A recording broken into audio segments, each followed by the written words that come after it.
This is Georgia551, and if you've seen the part 1 video of blowing up mountains, there was a giant hill here that I went a little too far with and went this far in. We didn't really need to, and we took out this.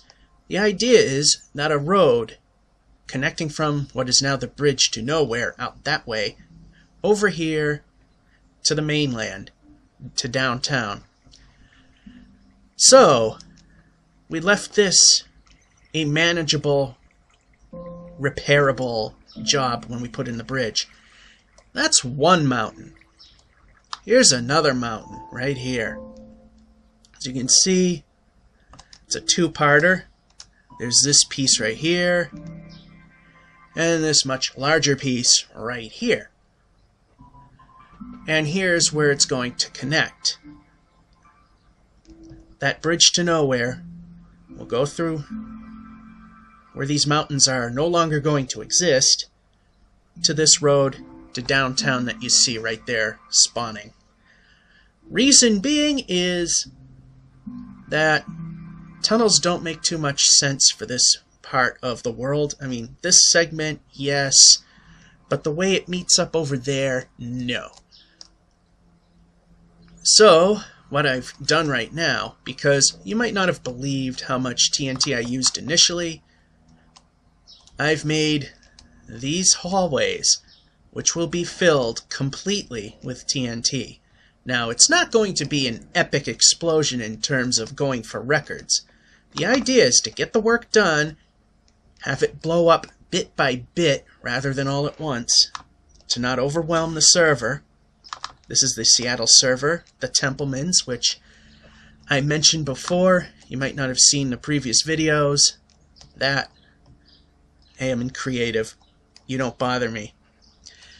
Anyway, they're going to shut down the server, and they're going to give me a copy of this map, and depending on how 1.3 handles things, whether it's single player or more, have at least one person join me in the fun. There are people that want me to open this up, and I had no say. Now I will when I get the copy.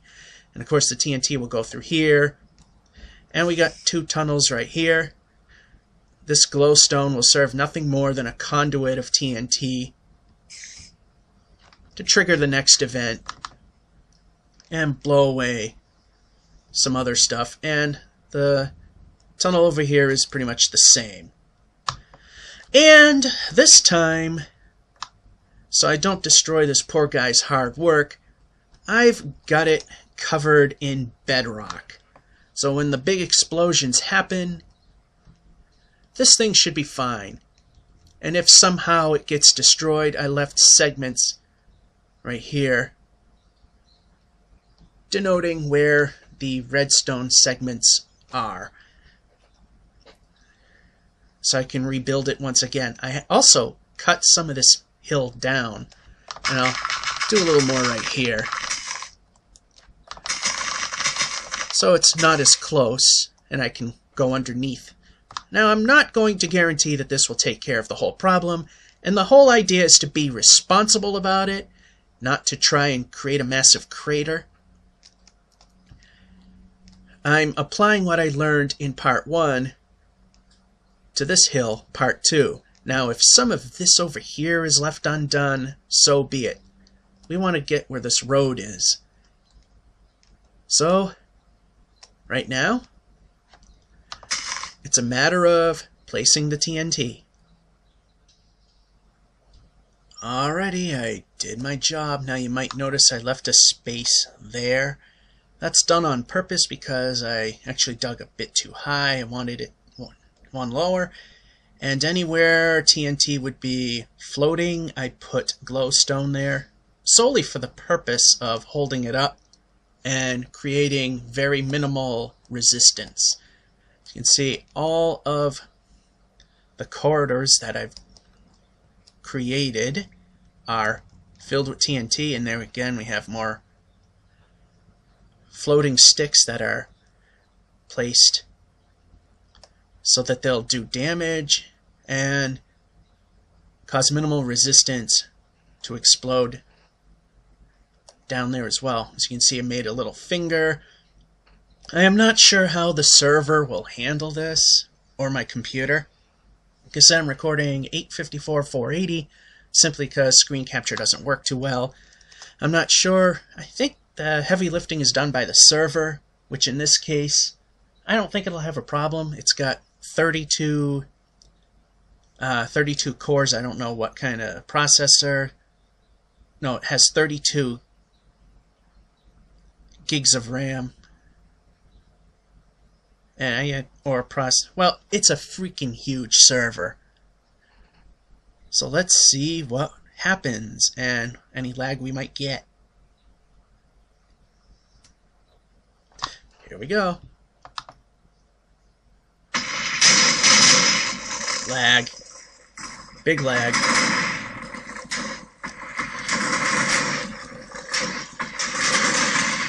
Huge lag.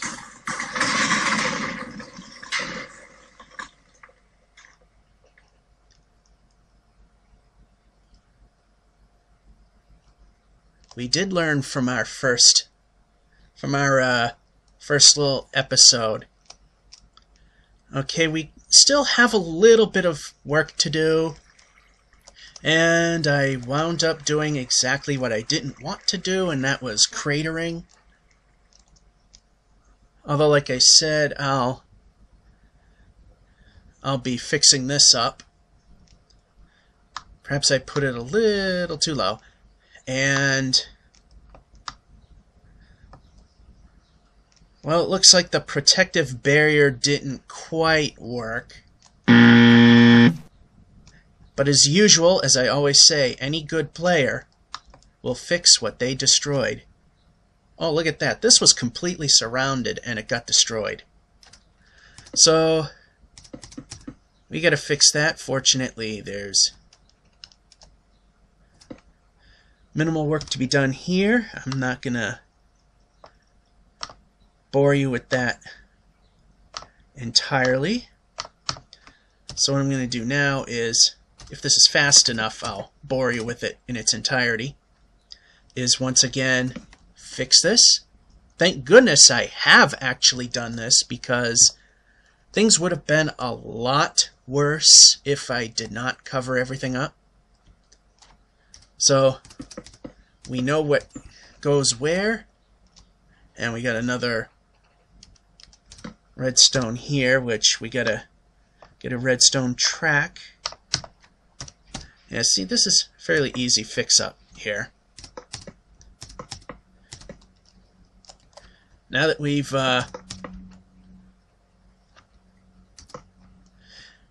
have our road cleared away, we can, or shall we say, the access for the road cleared away, we can start building the road, as well as fixing up some of the land. So you can be as careful as you want. Sometimes things just do not work. But as you can see, for the most part, the protective layer did its job, and I'm just going to knock off this little section here.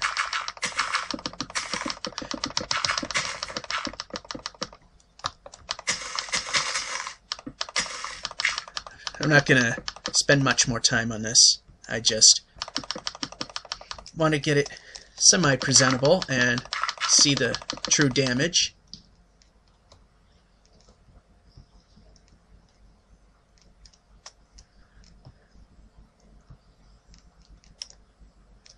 Yeah, apparently it goes, let's see, how many blocks under? 1, 2, 3, 4, 5, 6. Yeah, it went a bit too far in some spots. Well, anyway, I hope you enjoyed this video as I just take care of one massive floaty island here. And this shows that, one, Math and I are not the best of friends.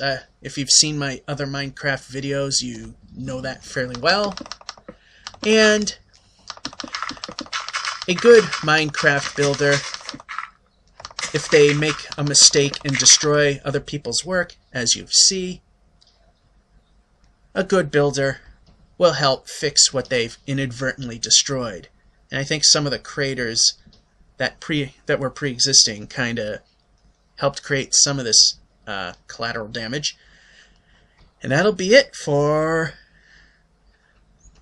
all the fun and excitement in the land of explosions. This is GeorgeF551 saying, 2 parts are all we need. So long.